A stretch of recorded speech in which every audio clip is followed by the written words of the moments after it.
We'll bleep that one too. Absolutely no context for 3 months. For you and your children's children. Up yours, children. Why does mine look like that?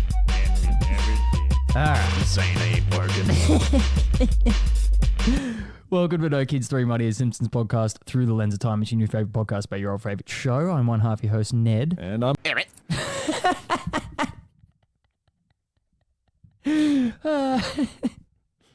20 seconds in, one cut. Nothing could possibly go wrong. Possible keys go wrong. That's the first thing that's Kegs ever gone wrong. Show me in the rules, bro, says the podcast host. Eric. Right here, rule one. We'll bleep that one too. Absolutely no context for 3 months. For you and your children's children.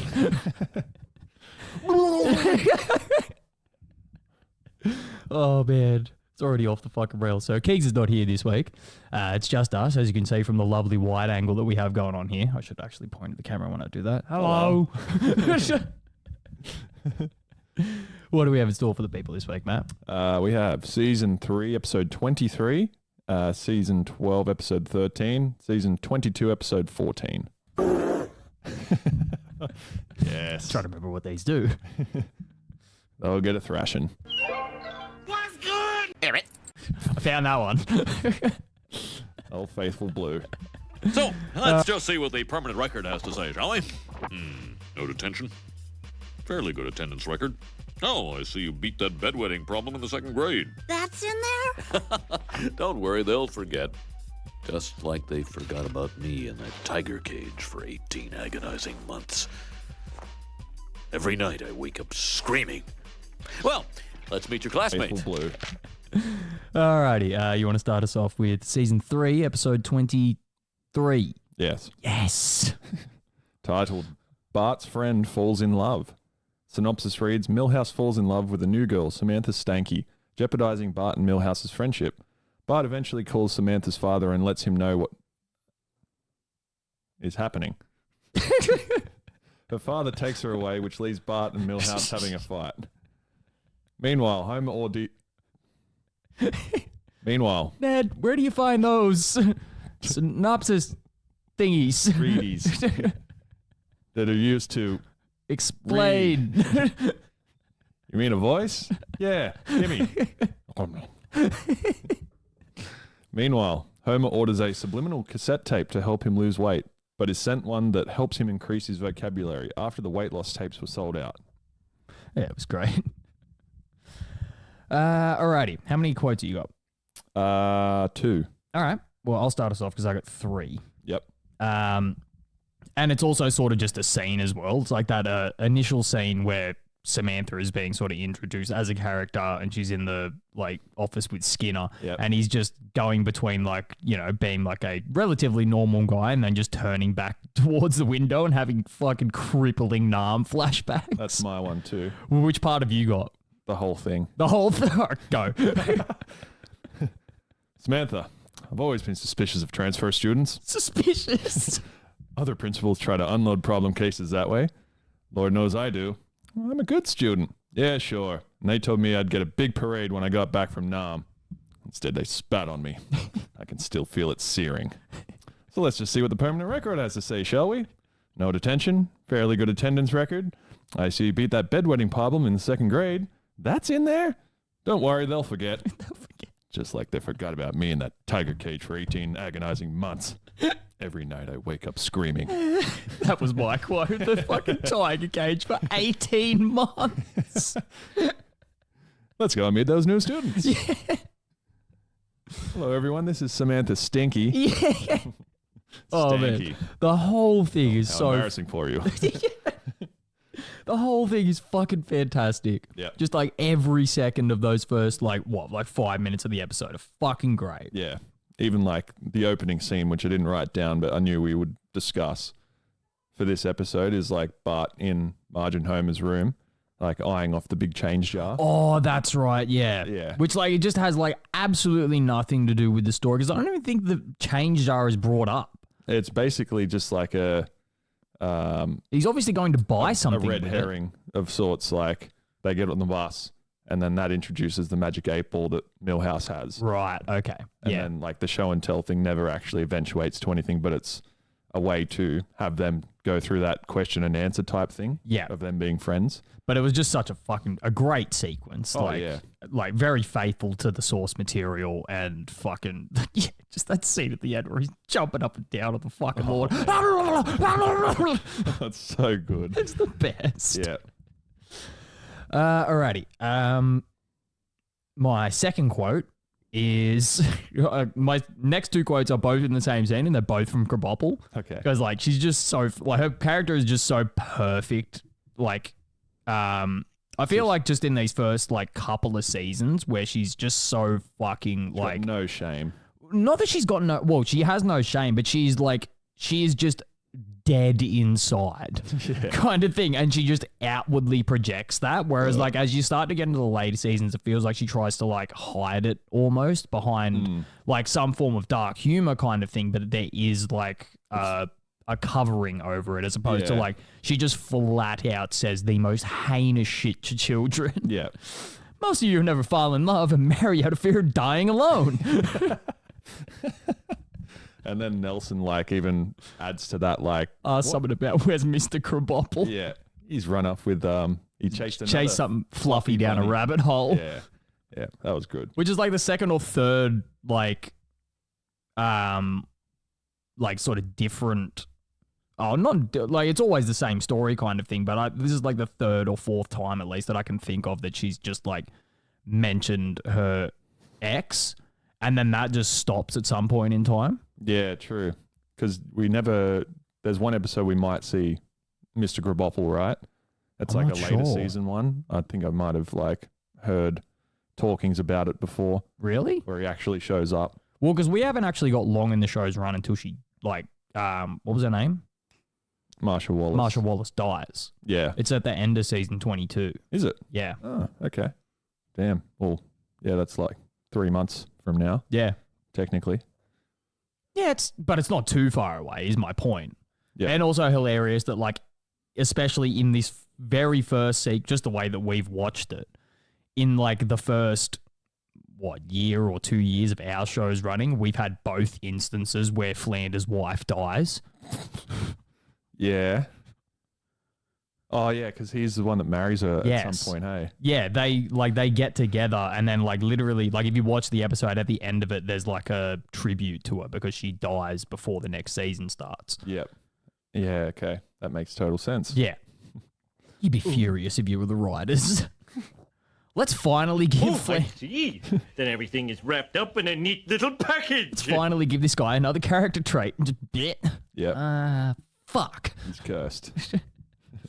What else you got? My last one is would have been after Milhouse and Samantha have like started dating essentially, and Bart and Lisa get on the bus at home, and Milhouse is sitting next to her on the bus instead, so he doesn't have a seat. Yep. And then it sort of pans around, and there's only one seat left, and it's next to Martin, and he's sort of patting the seat. And Martin explains that like no one's ever purposefully sat next to him. Everyone just fucking despised. No, that's right, because he says, after I successfully lobbied to get the school day extended by 20 minutes. Listen, Martin, right now I'm looking for a friend that won't leave me for a girl. That's me. I'm just as unpopular with the ladies as I am with the chaps. And then and Bart was like, I find that hard to believe. Stands up and tells everyone that they're friends. Yeah. Oh, man. Just the most embarrassing cunt. Yeah. And then takes Bart to his house. Do you want to hear me play the fucking... Lute. The lute. I was going to say flute. I was like, it's close. And then you see in the distance Bart running out of his house maybe like, 10 seconds later. It's fucking great because it's like you already know what the joke is. It's like as soon as he starts playing the lute, it just pans to this window and it just sits on it for like 10 seconds. And you're like, he's going to run out of the house. You just don't know when. Yeah, yeah. Oh, perfectly done. And then, yeah, like my last quote is also a Krabappel quote from that very same scene where she's like, it gets to the end of the sex education video and there's obviously like graphic cartoon pornography happening in front of the kids. Can't wait for Colin's review of that. Oh, no animals were abused, technically. maybe safe words we use. But anyway, Krabappel's just standing there, huffing a dart in the middle of a classroom. She's faking it. Yeah. I love it that they, like, this was probably one of the first times they used Troy McClure as you might remember me from such educational films or whatever as. Yeah, like there's maybe been a couple. Yeah, the one where like Marge goes to like the Rancho Relaxo type place. Yep. He was used there. We haven't seen like the all-time best one, hey, I'm trying to eat lunch here.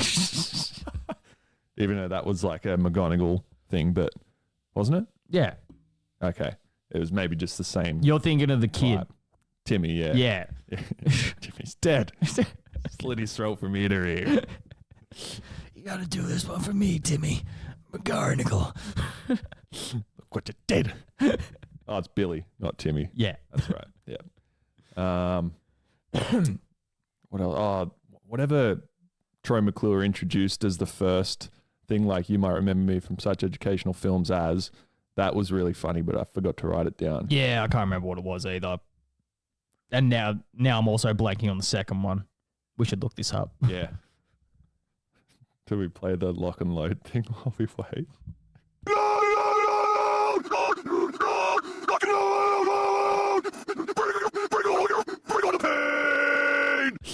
Oh, just in time. Perfect interlude. Yep. Hello, I'm actor Troy McClure. You might remember me from educational films such as Lead Paint, Delicious but Deadly, and Here Comes the Metric System. That's right. Here comes the metric system. Oh. And we've already made a joke about that. This is a deep cut back to one of the early episodes. It's not the metric inspector. Oh, yeah. Oh.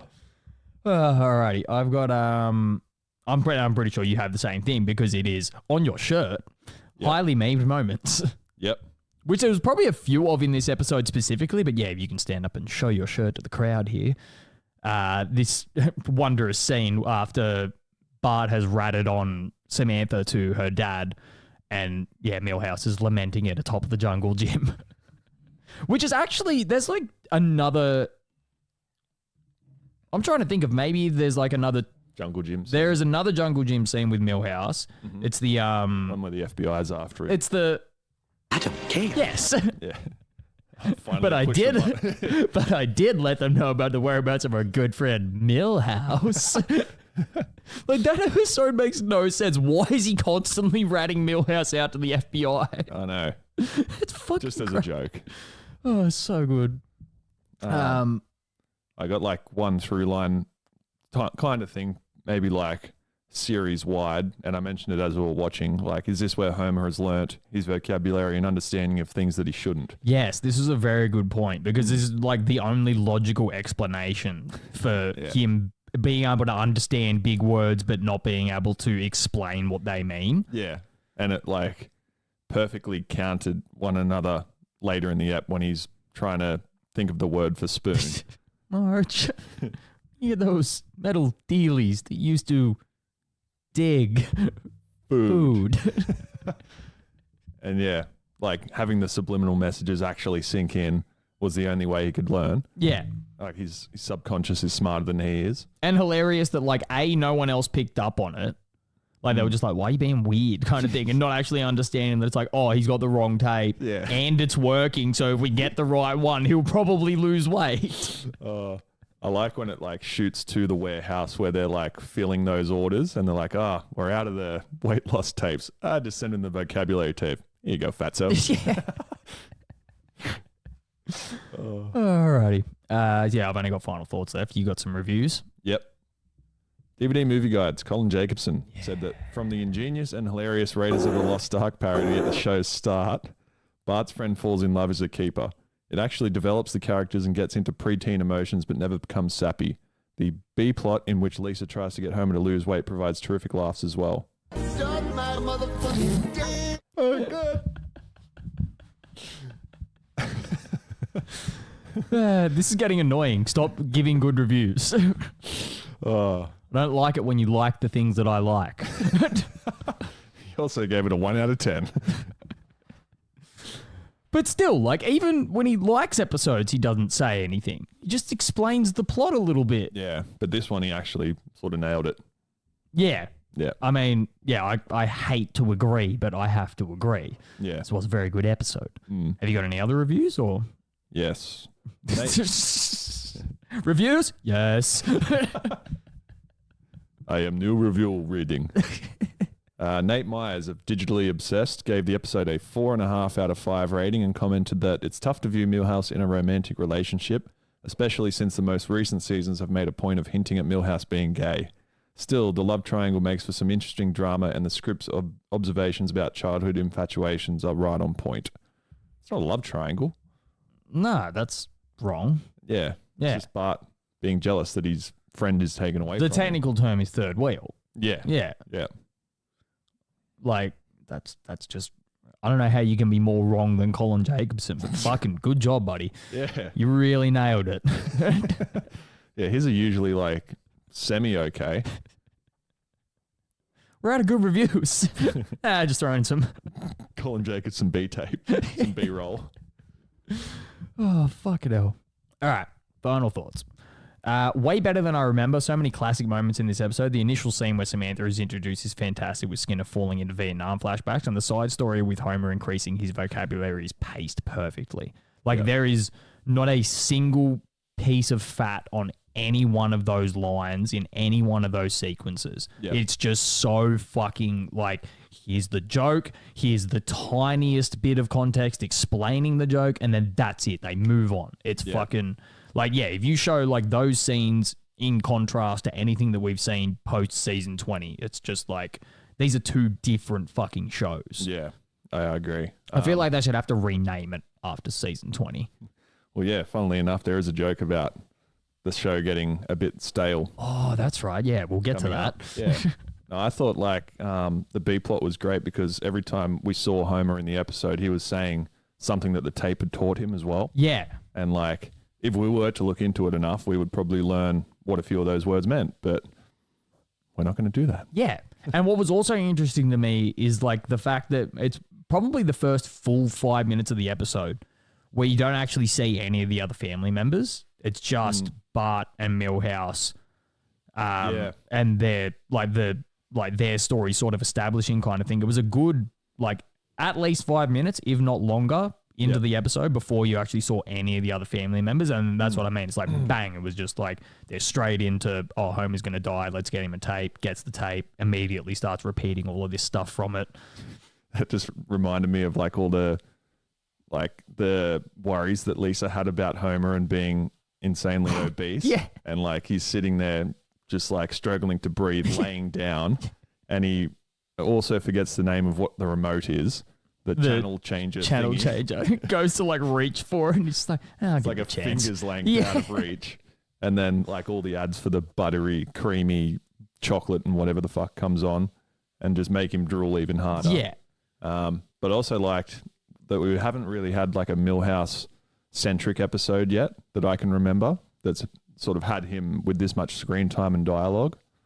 Yeah, I would say so, yeah. And it was just interesting to see like another, I don't know, aspect to their friendship that we don't usually see. Yeah. And yeah, they're not usually jealous of one another. It's just Bart, I don't know, being the better of the two in terms of like, I don't know, usually it would be him getting the girlfriend or Milhouse just getting beaten up. Which also was a funny bit on the bus. Oh, fuck. Nelson just leans over and he's like, oh, that thing's really accurate, and just smashes him on the head. Out of frame. Yeah. Oh. It was fucking fantastic. Yeah. Yeah. Really good moments throughout the whole thing. So Yeah. would recommend this episode highly to rewatch. 100%. Like we said, we're going to have to, like, maybe at the end of, like, season 5 or something, we, like, sort of sit back and go through and, like, have a look at what our favorite episodes are from that sequence, because a lot of them are going to be in this season. Man. Yeah. It's fucking, like... We could even do it after, like, this season because, like, we've got a lot to choose from season 2 and 3 wise, which would, like, probably convolute what our top maybe 10 episodes were already. Yeah, and interesting. then just do it after every 2 seasons. That way we've got, like, it fresh in our minds still. Yeah, kind of like a touch point. Because there's going to be, like, 50 episodes in between. You're right. Yeah. It's a fair bit. Yeah. We have a habit of letting things peter out. This one's going to peter in. What? Lazy? Too hard. What's this one? Penis hard. Perfect. Alrighty. Okay, here's your storage locker. Just the way you left it. Thank you, Raphael. Now, this is a ticklish question, but... You want to live in the box? Cost you $2 a day. Oh, thank you, kind innkeeper. You're gonna want to wake up Jeb. Please. No problemo. Alrighty. Season 12, episode 13. Titled Day of the Jackanapes. Synopsis reads, Krusty announces his retirement for the 5th time due to his interference from network executives and the growing popularity of the big money game show, Me Wanty. But when Krusty reveals to Sideshow Bob that all of the episodes featuring him have been erased, Sideshow Bob vows to kill Krusty when he is released from prison. He hypnotizes Krusty's biggest fan, Bart, to murder him during Krusty's farewell show. During the show, Krusty sings about his remorse for mistreating Sideshow Bob, causing him to prevent Bart from kill Krusty. Cool. However, the attempted murder scheme causes the police to attempt to execute Bob. Was that written by AI? Oh, I see. Like a bad Then AI? Everything is wrapped up The in a first neat little one? package. What, first Colin Jacobson built an AI in his garage, and that's what's writing these synopses. Yeah. Me Wanty. Kill Krusty. Me likey Simpson. Oh, man. I got to show you this now while I remember it, because this could be kept into the show if we really wanted it to. It'll be played at a later date as well, but... You know, when I was a boy, I really wanted a catcher's mitt, but my dad wouldn't get it for me. So I held my breath until I passed out and banged my head on the coffee table. The doctors thought I might have brain damage. Dad, what's the point of this story? I like stories. Oh, it's great, but it's still horrifying. I like stories. Oh, God. Why'd you have to look down the barrel? No, that's what made it. Made it so much worse. Oh, yeah. That's going to be my sleep paralysis demon. All right, how many quotes you got? 3. Okay, you want to start us off? Yep. All right, so this is at the dinner table when, like, Krusty's announced that he's going to be retiring again. And Lisa says, I can't believe Krusty's retiring. This is tragic. A world without Krusty. What would that be like? Adds a thought bubble that goes off. What's on TV? Nazi the Clown. Oh boy, oh boy, oh boy. Yeah. Well, I think it's good for a show to go off air before it becomes stale and repetitive. Smithers enters. Maggie shot Mr. Burns again.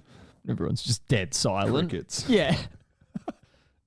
Yeah, I think this was like great for context. Like it's landed at a perfect time in the show's run. Yeah, because like as we were sort of speaking about in maybe the last episode or the episode before that,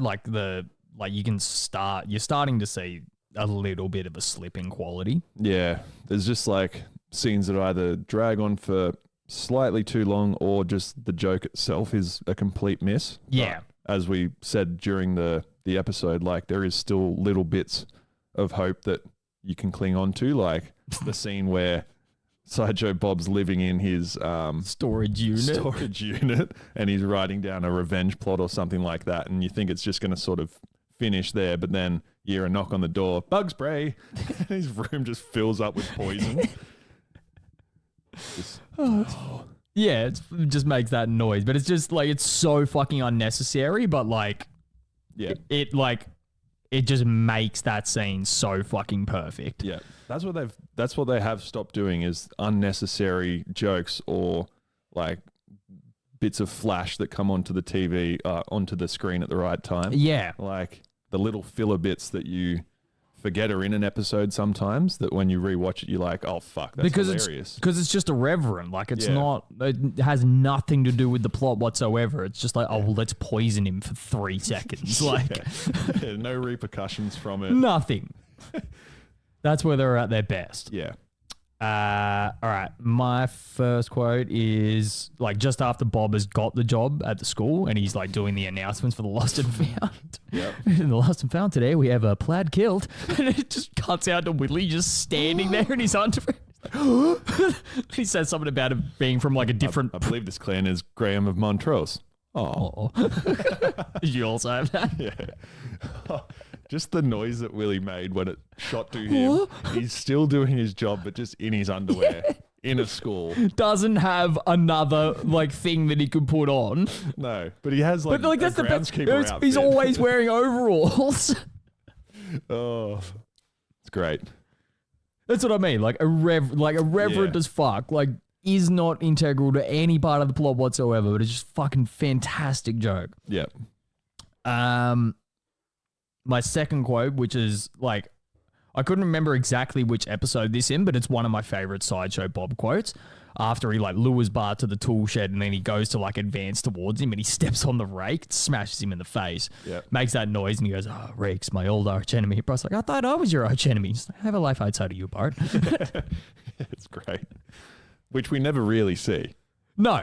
And there's like, they could utilize like Bob being in jail more. Like I was reading about like the production of this episode. There wasn't anything that interesting, but it was something that, I don't know, piqued my interest was they said that it's hard to write a Sideshow Bob episode. And I think that is why there's so few and far between. Like I feel like he maybe has I think we looked it up maybe one time. There's maybe like 20 episodes with Sideshow Bob in it. Yeah, there is some seasons that miss it.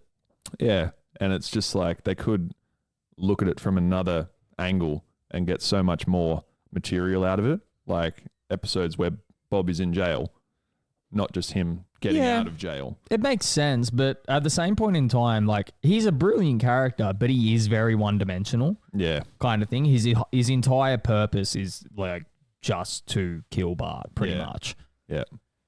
But to be fair, it's like some of the best episodes don't actually revolve around him trying to kill Bart. Like the one with Cecil. Yeah. Have we done that?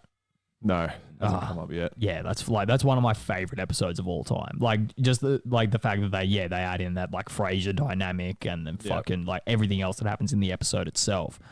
And then I think there's maybe like one or two more even where he's like involved, but he's not actively trying to kill Bart the whole time.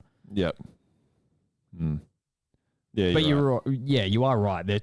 They probably should utilize his character more, but it probably would be hard as well because it's not a voice that you have access to consistently. And Kelsey Grammer does work a fair bit. Yeah, true. There was an episode, I can't remember if it was season 20 or not, but like someone moved in next door to the Simpsons and he was like pretending to be someone else. Yes. Yeah.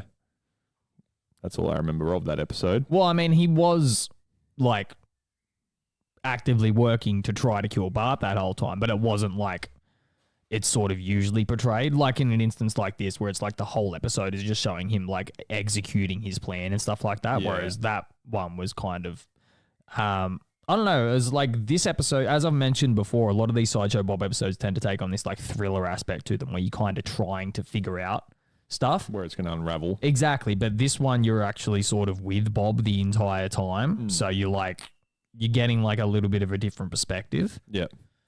When does the Wrights brothers plane Bob episode come up when he's like building the atomic bomb in the blimp?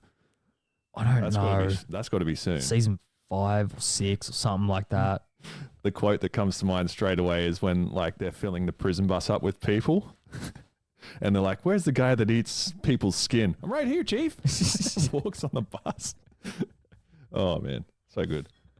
"Door already is closed." Oh, that's one of my most utilized quotes of all time. Every time I can use it. My only other quote here is when Marge asks Bart where he's been after he's sort of been hypnotized by Bob. He comes home and sits on the couch. And "Where are you? Where have you been, Bart?"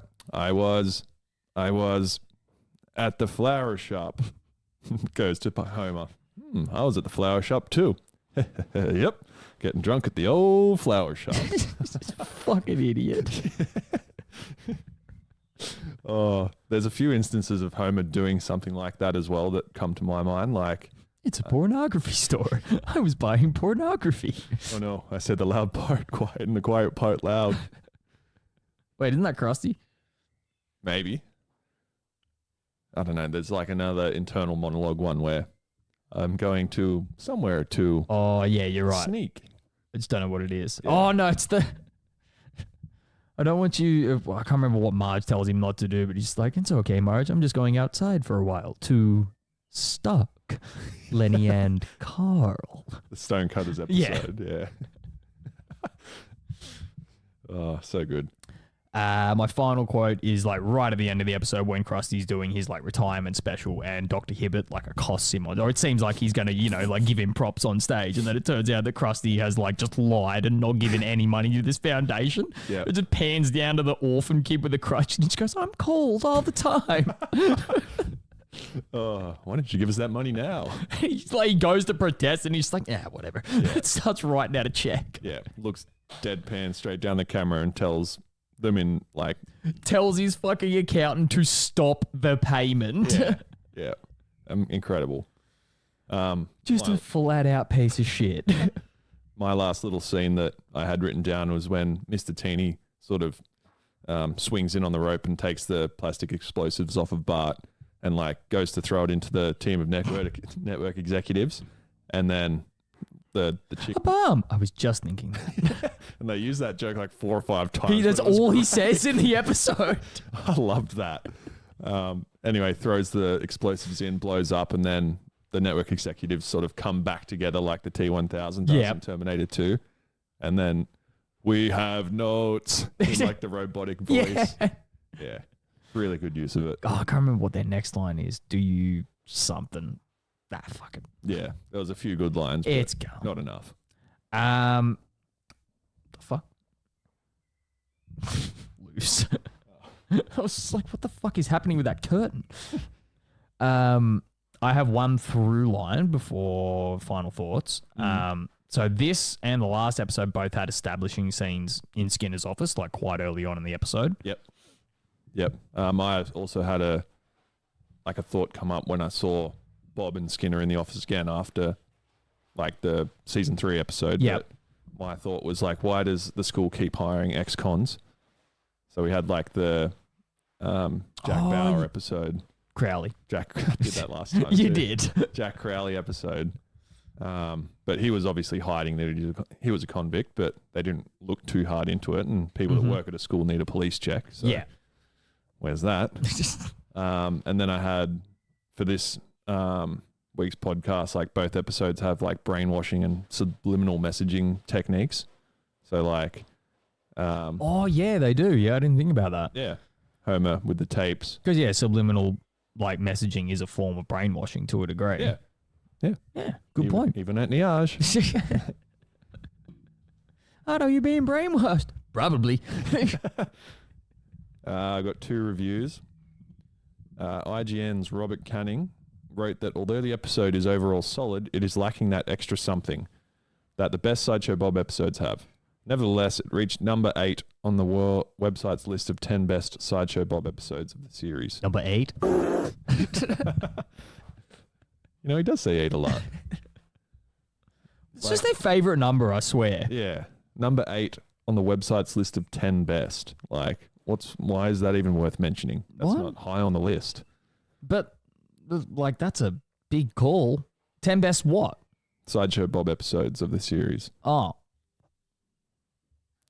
Okay, like we said, there's 20, so... Yeah, it's not huge. Yeah, it's not a huge, like... And yeah, you're right in the middle of 20. Like, fucking, wow. Cool. Second comes right after first. Colin Jacobson of DVD Movie Guide wrote that although it does not compare with the best Sideshow Bob episodes, it still looks good compared to the rest of the season. He enjoyed the lampooning of network executives, and though he did not consider the episode to be a classic, he maintained that it fares pretty well. Right. Okay. No, it doesn't. Yeah, that was just... Oh, it's just so middle of the fucking road. Like, just say anything. Yeah. Weren't we, like, talking last week about, like, there was no Colin Jacobson review for season 12? And we thought, is this the untimely demise of Colin Jacobson? Colin Jacobson's my name.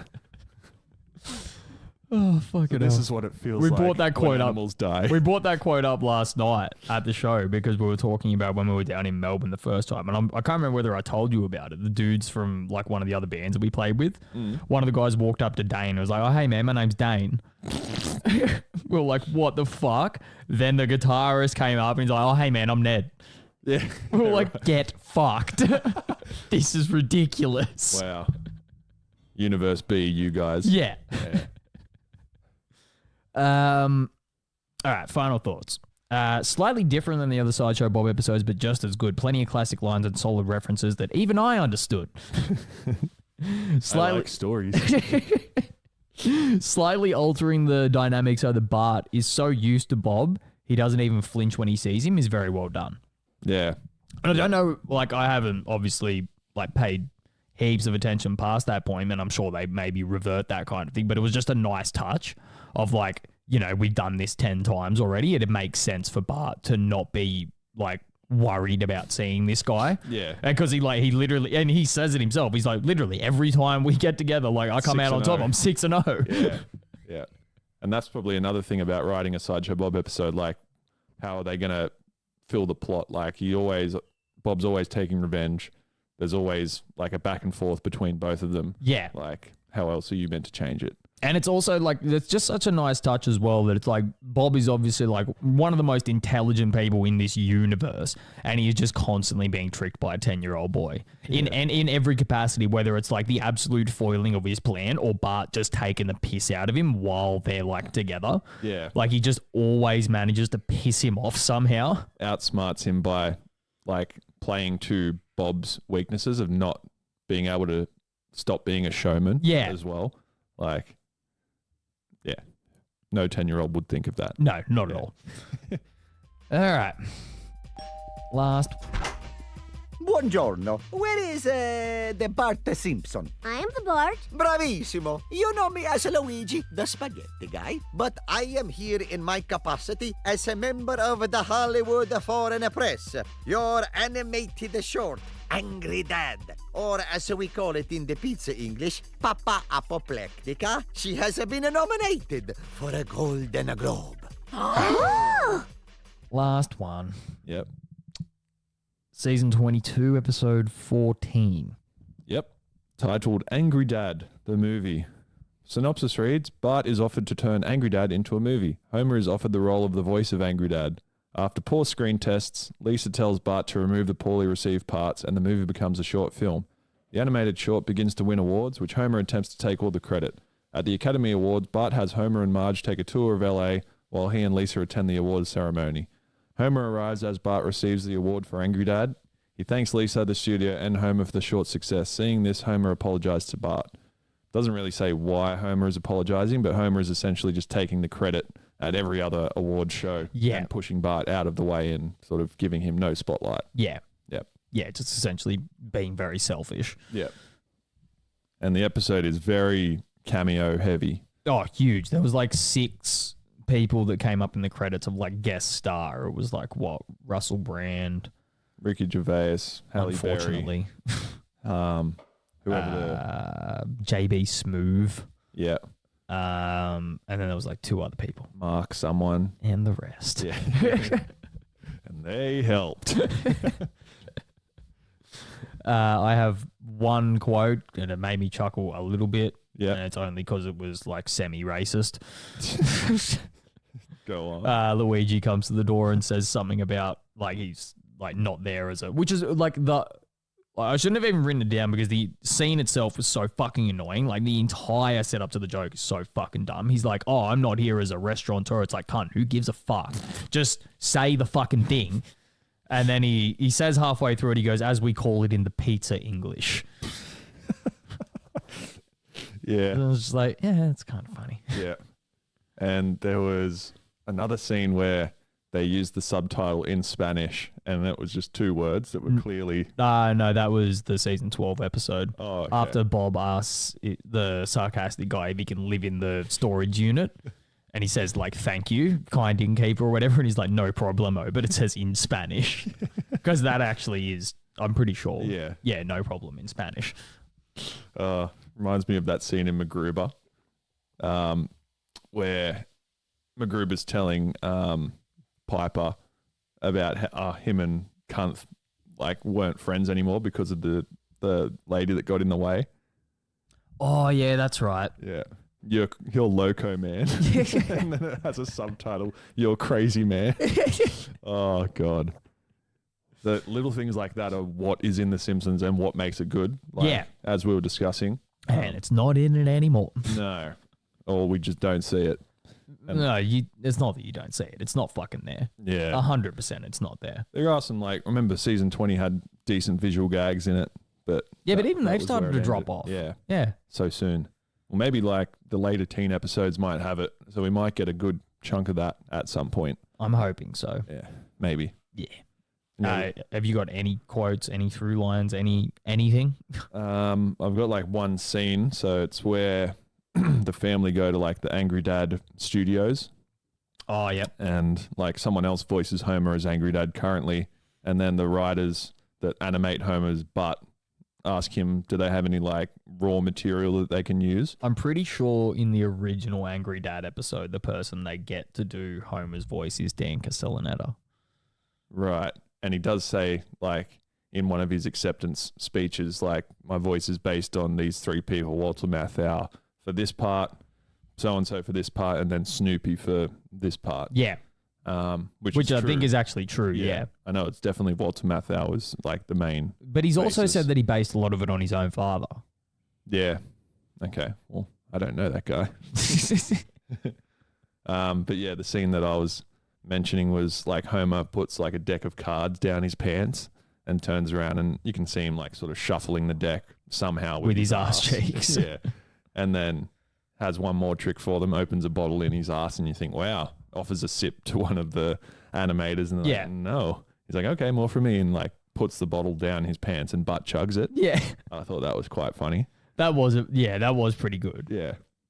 Like just that sequence itself, because it wasn't like, there was nothing really over explained or anything like that. Yeah. Could have been easily ruined. Yes. But yeah, we both thought that this episode was the Angry Dad episode. We didn't even know that there was like a sequel to it. Yeah, we both looked at each other at the same point in time and went, oh, fuck, this is the wrong episode. Yeah. And we were like wondering why it was so late in the series. Yeah. We're like, this can't be right. And it wasn't. It's not. Yeah. But they're definitely running out of ideas if they're referencing back to an episode that probably wasn't that great anyway. No, that's like the Angry Dad episode wasn't that good to begin with. And like, if we haven't seen it yet, it's obviously not going to be of the highest quality. Like if it's in like season 14, 15 kind of thing. It's in season 13. Oh, okay. Like midway through. Okay. So we'll see it soon. But yeah, I don't remember it like standing out or anything like that. No. So- The only thing I can remember is like Bart filming Homer in the pool and gets all like the algae on him.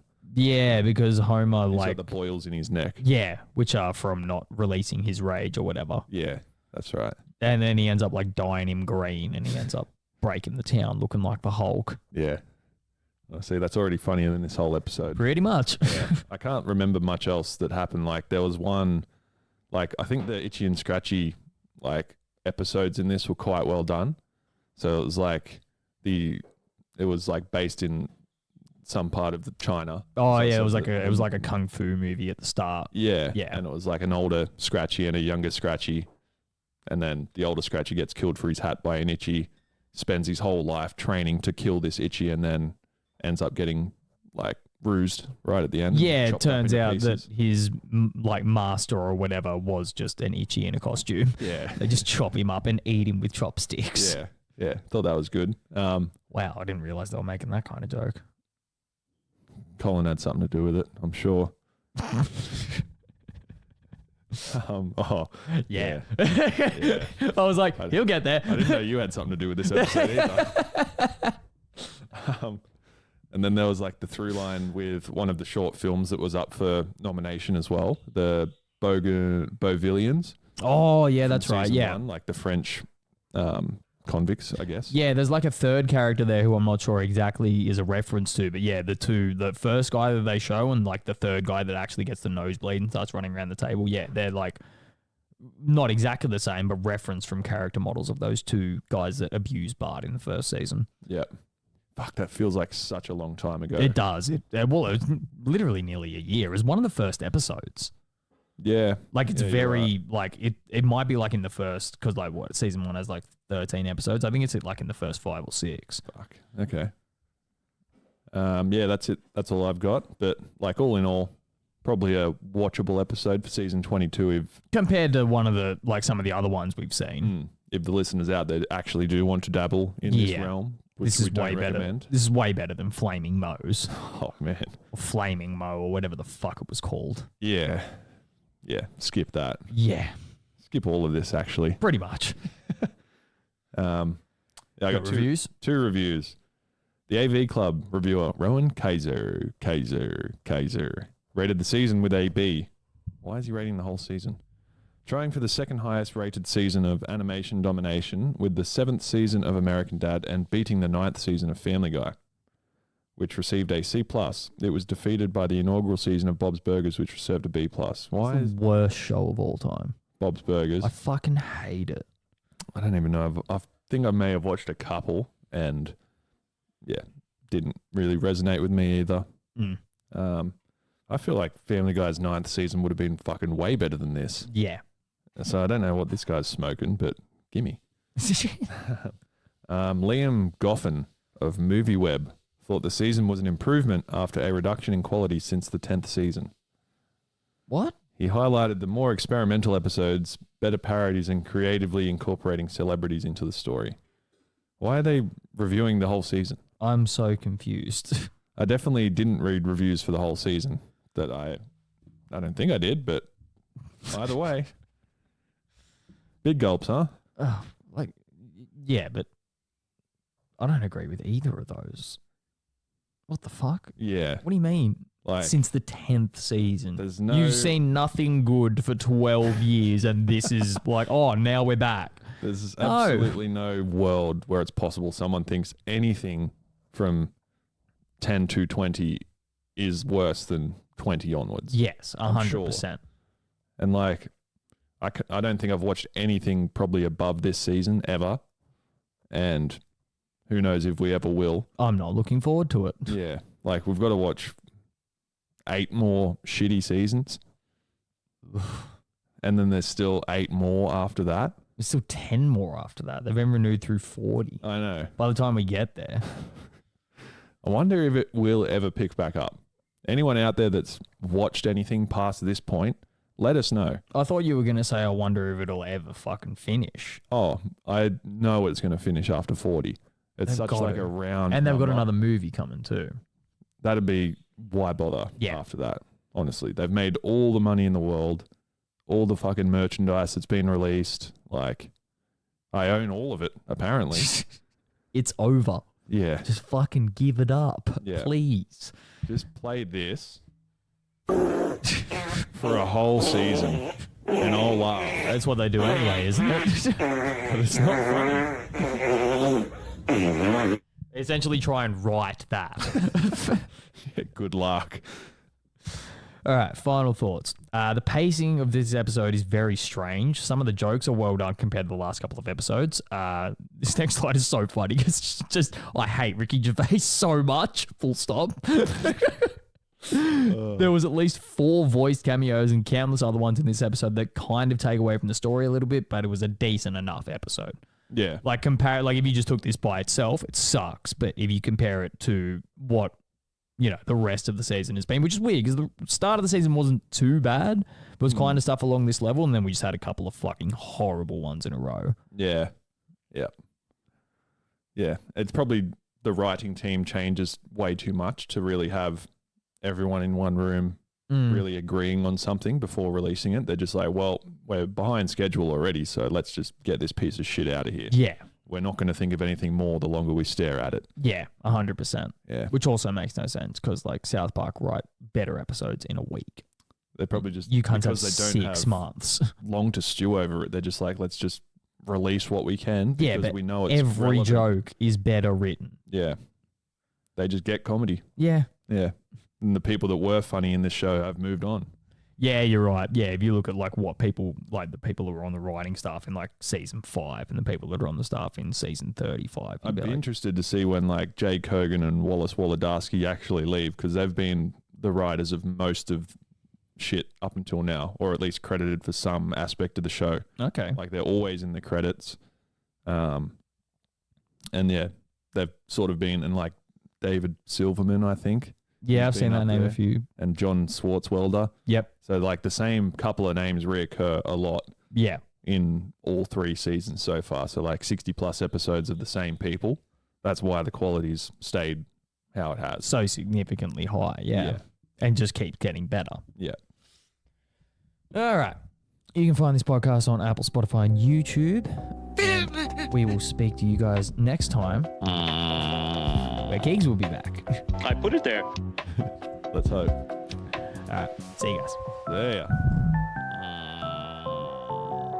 You're not mad at me, are you? So we asked ourselves, who's behind the badge? Police cops? Police cops. Yeah. Well, see, the thing about that is